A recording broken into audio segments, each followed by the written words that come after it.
খাচ্ছি হরলিক্স চা। এই যে চাটা কিন্তু সেই রকম।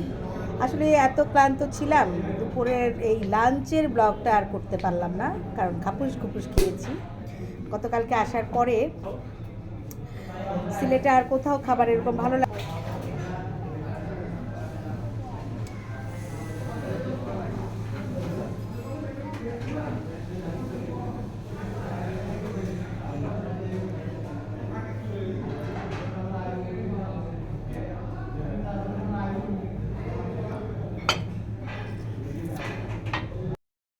এখন আমরা যাচ্ছি চাঁদের গাড়িতে করে। এখন যেখানে যাব সেখানে আমাদের গাড়ি নেওয়া যাবে না, আমাদের সেখানে চাঁদের গাড়ি দিয়ে যেতে হবে। এরকম একটা জায়গায় যাচ্ছি।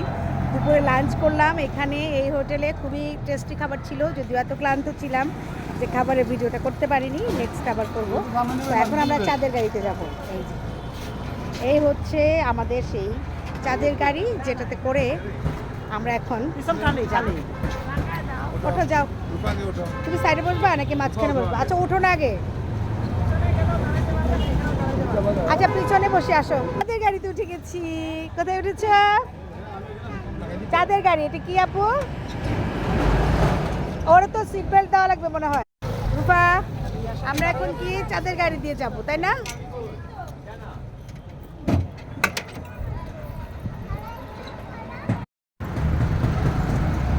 কি স্যার, চাঁদের গাড়ি দিয়ে যাবেন? মেফিন হাই দাও। ওকে কই, কাকে খোঁজে সে? ফিনলে চা এস্টেট এবং মাইজদিহি পাহাড়ে ঘুরে আমাদের কিন্তু দুপুর গড়িয়ে গিয়েছিল। তারপর আমরা শহরে এসে একটি রেস্টুরেন্টে খাবার খেয়ে নিয়েছি এবং খুবই ক্লান্ত ছিলাম। তো খাবার খেয়ে ওখান থেকে মোটামুটি চা খেয়ে আমরা আবার রওনা দিয়ে দিয়েছি। জাভেদ ভাই আমাদেরকে আরও একটি সারপ্রাইজ দিবে বলে আমাদের নিয়ে রওনা হয়েছেন। এবং আপনারা দেখলেন আমরা এটাকে চাঁদের গাড়ি বলে উঠে গেছি। যদিও এখানে এটাকে চাঁদের গাড়ি বলার কারণ একটাই, সেটা হচ্ছে এই গাড়িটি দিয়ে অনেক উঁচু উঁচু পাহাড় এবং অনেক নিচু নিচু খাদগুলোর রাস্তাগুলো দিয়ে যাওয়া যায়, যেটাতে অন্য কোনো গাড়ি যেতে পারবে না। সেই জন্যই এই গাড়িটাকে চাঁদের গাড়ি বলা হয়। তো যখন আমাদের চাঁদের গাড়িটা যাচ্ছিল, আমাদের এত ভালো লাগছিল, মনে হচ্ছিল পাখি হয়ে আকাশে উঠছি। তো চারপাশে এই যে সবুজ রঙের চা বাগানগুলো পার হয়ে যাচ্ছি। এই চা বাগানগুলো একেবারেই সমতল এলাকায়। তো আমরা চা বাগান পার হয়ে মোটামুটি গারোপল্লী পার হচ্ছি। জনবসতিগুলো একটু একটু করে কমে যাচ্ছে। চারপাশেই বেশিরভাগই দু একটা বাড়ির পরেই অনেক খোলা প্রান্তর। তো আমরা আসলে এই জায়গাগুলো যখন পাড়ি দিচ্ছিলাম, প্রায় অলমোস্ট 20 থেকে 25 কিলোমিটার, আরও বেশি হবে। সো এত লম্বা ভিডিও তো দেওয়া যাবে না, আমি একটু দ্রুততম করেই যতটুকু পেরেছি ঠিক ততটুকুই দিয়েছি। লোকালয় পার হয়ে কিন্তু মোটামুটি অফিসার্স যে কোয়ার্টারগুলো চা বাগানের বেশ দূরে দূরে, সেগুলো পার হয়ে গেছি। সমতল চা বাগানগুলো শেষ হয়ে যাবে কিছুক্ষণের মধ্যেই, বোঝা যাচ্ছে, কারণ অনেকটুকু সমতল চা বাগান পার হয়ে এসেছি। আশেপাশে কিছু জনবসতিও পার হয়ে, স্কুল, হসপিটাল সব কিছু মোটামুটি পার হয়ে আমরা চা বাগানের একদম শেষ প্রান্তে চলে এসেছি। যেখানে আমার চোখে পড়লো এই যে জনবসতির লাস্টের দিকে যে বাড়িঘরগুলো, এখানে গারোপল্লী শুরু হয়েছে। এই গারোপল্লীর যেই গারো সম্প্রদায়ের যে নারী পুরুষ, তারা যে কাজগুলো করে, তারা যা দেখলাম চা বাগানে কাজ শেষ করে তারা বাড়ি ফিরছে এবং তাদের সবার মাথায় কিছু না কিছু আছে। বোঝা যাচ্ছে তারা কেউ কেউ চা বাগানে কাজ করে, কেউ কেউ হয়তো বা বনে জঙ্গলে কোনো কিছু খুঁজতে চলে যায় জীবন জীবিকা নির্বাহ করার জন্য। তাদের যেহেতু খুবই কম আয়, সো তারা বেশিরভাগই বনে বাদারে তাদের যে প্রয়োজনীয় জিনিসগুলো সেগুলো তারা খুঁজে বেড়ায়। তো আমরা গারোপল্লীও মোটামুটি অলমোস্ট অনেক পার হয়ে চলে এসেছি। যেখানে এসেছি অলরেডি সেখানে এত উঁচু উঁচু পাহাড়, একবার পাহাড়ের অনেক উঁচুতে উঠে যাচ্ছে গাড়ি, আবার অনেক নিচুতে, কারণ পাহাড় কেটেই এই রাস্তাগুলো তৈরি করা হয়েছে। পাহাড় যেহেতু কেটে ফেলে দেওয়া যাবে না, তো পাহাড়ের মাঝখান দিয়ে দিয়ে রাস্তাগুলো যাচ্ছে। কি বলবো, কি যে ফিল হচ্ছিল। ছোটোবেলা থেকেই আমি এই পাহাড়, বন, গাছ, নিরিবিলি জায়গা আমার খুবই পছন্দ। এবং এখানে এসে যেই জিনিসগুলো ছোটোবেলায় ফিল করতাম সেটাই মনে পড়ছে, এবং আমার মনে হচ্ছে যে আমি যদি এখানে থেকে যেতে পারতাম। যদিও এখানে জীবনযাত্রা খুবই কঠিন, আমরা যেভাবে অভ্যস্ত সেভাবে আমাদের জন্য এই জায়গাটা সুইটেবল হবে না, কিন্তু ঘুরতে এসে ভীষণ ভালো লাগছে। এবং এই যে এখানে ঘুরতে আসার পরে এই জায়গার স্মৃতিগুলো আমার মনে হয় আমার অনেক দিন এই স্মৃতিগুলো আমি বয়ে নিয়ে যাব। কারণ এই পাহাড় কেটে রাস্তা, এই বনভূমি, এই যে এখানকার মানুষের জীবন জীবিকা, এগুলো দেখে একেবারেই মানে কি বলবো, আমরা যে এই পরিবেশে অভ্যস্ত তার বাইরের একটা পরিবেশ, খুবই ভালো লাগছে। তো আমরা মোটামুটি পাহাড় পর্বত পার হয়ে মানে কোথায় চলে এসেছি জানি না। আমার তো মনে হয় সিলেটের এটাও একটা শেষ প্রান্ত।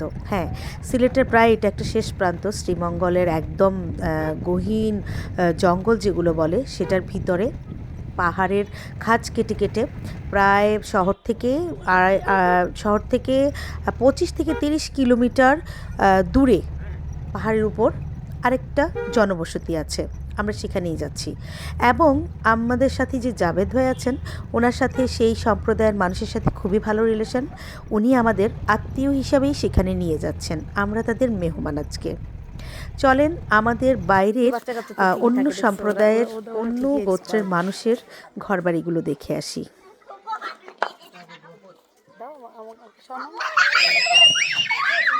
আমরা চলে এসেছি একেবারে পাহাড়ের উপরে। কত কত ফিট হবে এটা? কমপক্ষে 20 তলার উপরে, আরো বেশি হবে এরকম পাহাড়ের উপরে, একদম উপরে টিলায়। গারো সম্প্রদায় না? জিজ্ঞেস করো ভালো মতো। ভাই আপনাদের এটা কি, কোন সম্প্রদায় আপনারা? খাসিয়া সম্প্রদায়। খাসিয়া, ওরা হচ্ছে খাসিয়া সম্প্রদায়। ওনাদের একেবারে পল্লীতে আসছি আমরা, একেবারে উপরে, একদম উপরে চলে আসছি এবং ঘুরবো। ওনাদের জায়গাটা যদিও অলমোস্ট সন্ধ্যা হয়ে যাচ্ছে, কিন্তু আমরা ঘুরে ঘুরে দেখবো এখন। চলুন সবাই ঘুরি। হ্যাঁ, দাঁড়াও, তুমি কিভাবে নামবা? আমিও কিভাবে নামবো? কিভাবে নাম বাবা? কেমন কথা? কি বলে? সিঁড়ি তো কি বলো? গারোপল্লী পার হয়ে বন জঙ্গল পার হয়ে অনেক দূরে চলে এসেছি খাসিয়া সম্প্রদায়ের খাসিয়া পল্লীতে। এখানকার জীবন জীবিকা কিন্তু চা বাগান দিয়ে পরিচালিত না। এখানকার জীবন জীবিকা তারা তাদের পাহাড়ের জুম চাষের মাধ্যমেই পার করে, এবং তাদের জুম চাষ করা হয় পান এবং সুপারি। আমরা খাসিয়া পানের নাম অনেক শুনেছি। এই খাসিয়া পল্লীটাই হচ্ছে খাসিয়া সম্প্রদায়ের স্থান, যেখানে খাসিয়া পান এবং সুপারি এখানেই উৎপাদন করা হয়। এবং তাদের এই খাসিয়া পান সারা বাংলাদেশে এবং দেশের বাইরে বিভিন্ন জায়গায় চলে যায়। তারা জুমের মাধ্যমে খাসিয়া পান ও সুপারি চাষ করে থাকে।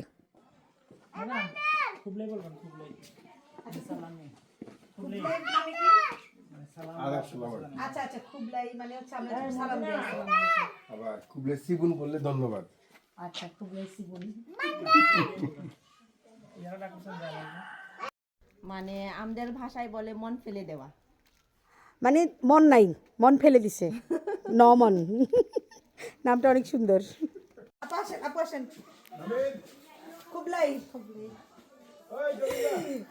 ওনাদের এখানে আসলে খুবলাই বলতেই হবে এবং হ্যান্ডশেক করতে হবে, ঠিক আছে?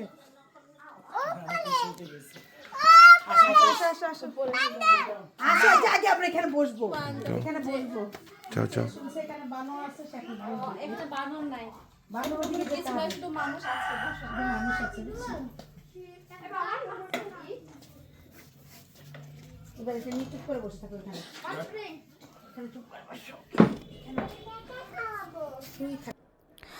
এত সুন্দর করে তাদের ঘরদোর করা আমার তো খুবই ভালো লাগলো, এবং ওরা যে কি পরিষ্কার চিন্তাই করা যাবে না। তো এই যে মর্জিনা আপু, উনি আমাদের জন্য চা বানাচ্ছেন। এই বাড়িতে 2 জন মেয়ে, এবং আমি বলে রাখি এই সম্প্রদায়ে কিন্তু মেয়েদের সব কিছুতেই রাজত্ব, মেয়েরাই সব কিছু শোষণ করে, শাসন করে, মানে মেয়েদের ডিসিশনেই এই ফ্যামিলিগুলো চলে। খাসিয়াপল্লীর খাসিয়া সম্প্রদায়ের মেইন যেটা সেটা হচ্ছে এখানে মেয়েরা বিয়ে করে কখনো শ্বশুরবাড়িতে যায় না, মেয়েদের জামাইরা বিয়ে করে এখানে থাকতে হয় তাদের বাড়িতে। তারা কিন্তু অলরেডি আমাদের জন্য চা নাস্তা বানানো রেডি করে দিয়েছে। তো এই সুযোগে আমি তাদের ঘর বাড়িগুলো দেখে নিচ্ছি। এই দেখুন, পাহাড়ের উপরে যেমন সুন্দর করে বিল্ডিং টিল্ডিং করে বাড়ি করা, ঠিক তেমনি নিচেও অনেক বাড়ি ঘর। মনে হচ্ছে একটা বাড়ির চালের উপর দিয়েই আরেকটা বাড়ি তৈরি হয়ে গেছে, কিন্তু আসলে কিন্তু তা না। পাহাড়ের এই খাঁজে খাঁজেই বাড়িগুলো ঠিক এইভাবে করা, এবং তাদের ভিতরে, বাড়ির ভিতরে এত পরিষ্কার, এত টিপটপ, এত সুন্দর গুছানো, মানে কি বলবো, চোখ জুড়িয়ে যায়। এবং এত পরিষ্কার তারা, তাদের পরিষ্কার ঘরবাড়ি দেখে আরও বেশি ভালো লেগে গেল তাদের। ওই একটা করে কি, আরে মেয়ে রুফাই দেয়া, এত ভয় পেলে হবে? আসো। ছিলে গেছে ওটার উপরে, আবার পায়ের জুতো লাগতেছে, বারবার ঘষা লাগতেছে। ও তাই? এটা কি কিভাবে না হয়েছিল? ও দৌড় দিয়া দৌড় দিছে পিছনে, এটা তো ঘষা লাগে জুতার। এটা আমি নিয়ে দিব। চেকার নিবেই না, অন্য সময় নিবে। আমি আরো অনেক গেছি, আত্মসম্মান পদে লাগে আর কি।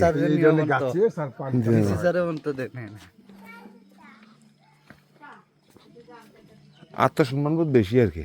ঠিক আছে, ভালো। হুম, যাও যাও ভিতরে যাও। এটা হচ্ছে আরেকটা ফ্যামিলি না? খাসিয়া সম্প্রদায়ের আরেকটা ফ্যামিলিতে এসেছি। এই যে অলরেডি আমি খাসিয়া পাহাড়ের উপরের যে পান, এই পান খেয়ে শুকাটা সুপারি দিয়ে। সুপ্রিয় দর্শক, আমরা আমাদের নাজনীন আপু, প্লিজ আপনার আইডির নাম জানি কি? নাজদিন তার নাজ। প্রথম থেকে করেন স্যার একটু প্লিজ। স্টার্ট। হ্যালো গাইস, আমরা এখন রয়েছি বিশিষ্ট ব্লগার নাজনীন আপু, এবং ওনার যে আইডি রয়েছে এটা খুবই পপুলার, প্রায় 37,000 মানুষের ভালোবাসা রয়েছে ওনার আইডির সাথে। আমরা এখন যাচ্ছি যার ঘরে, যিনি এই পুঞ্জিরই একজন সদস্য। Please come here.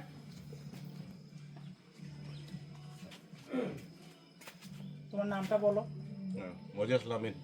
ওনার হচ্ছে খাসি সম্প্রদায়, ওনাদের অভ্যর্থনার ভাষা হচ্ছে খুবলেই। প্লিজ হ্যান্ডশেক করেন। খুবলেই। এখন আমরা ওনার ঘরে আমরা প্রবেশ করব। খুবলেই করেন, এখানে খুবলেই করেন, খুবলেই খুবলেই আসেন।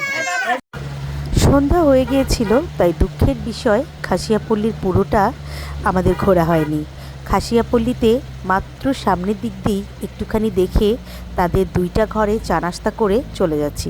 যদিও জাবেদ ভাইয়ের ইচ্ছা ছিল এই হচ্ছে আমাদের সবুজ মামা। তো এই তো সবুজ মামার বাড়ি চলে এসেছি। চলেন সবুজ মামার সাথে পরিচয় করি। গারো সম্প্রদায়ের উনি। তো উনার এখানে এসে যা দেখলাম, আমি তো আসলে দেখে ওনাকে, এই ভাস্কর্যগুলো, উনি ভাস্কর্য শিল্পী আর কি, ঠিক আছে। এই যে উনার নিজের হাতে গাছ কেটে বানাইছেন, তাই না?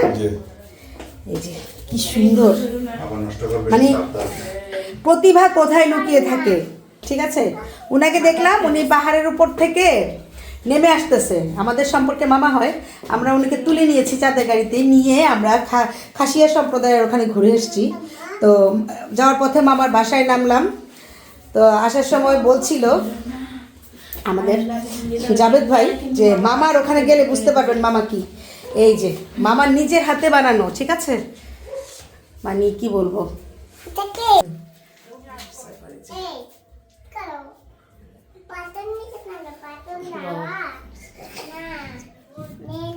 সবুজ মামা, আপনার এক একটা ভাস্কর্য বানাইতে কতদিন লাগে? সময় লাগে মোটামুটি, অনেক সময় লাগে না? আপনি এগুলি মনে রাতেই করেন বেশি নাকি? দিনে রাতে করেন, তাই না? আপনার একটা এক্সিবিশন দেওয়া দরকার। কি সুন্দর দেখছো তুমি। হ্যাঁ, এই আর্টগুলো কি আপনি করছেন? নষ্ট করবে, নষ্ট করবে। আপনি কি চারুকলায় পড়ছিলেন? না, আপনি নিজে থেকে এই যে কোথাও শিখেন নাই না? হ্যাঁ, আব্বু ধরে না কিন্তু, আপনি তো কোথাও শিখেন নেই এগুলো। না, নষ্ট করবে কিন্তু সাবধান।